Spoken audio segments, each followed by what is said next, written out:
মাধ্যমেই আমরা ভবিষ্যতের রাজনীতিতে একটি দৃষ্টান্ত স্থাপন করতে পারবো যে বাংলাদেশ আসলে প্রতিহিংসার রাজনীতি থেকে বের হয়ে আসতে পেরেছে, যে বাইনারীকরণের রাজনীতি ছিল সেই বাইনারীকরণের রাজনীতি থেকে বের হয়ে আসতে পেরেছে এবং সবাই বাংলাদেশ প্রশ্নে একতাবদ্ধ হয়েছে।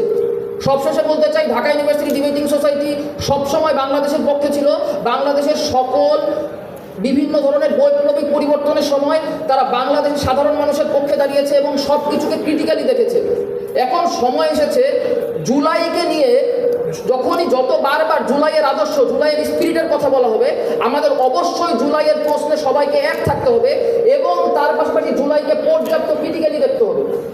আমরা যখন একই সাথে জুলাইয়ের প্রশ্নে আকর্ষণ থাকবো এবং ক্রিটিক্যালি দেখবো, তার মাধ্যমেই আমরা ভবিষ্যৎ বাংলাদেশের রূপরেখা বিনির্মাণ করতে পারবো। সকলকে অসংখ্য ধন্যবাদ।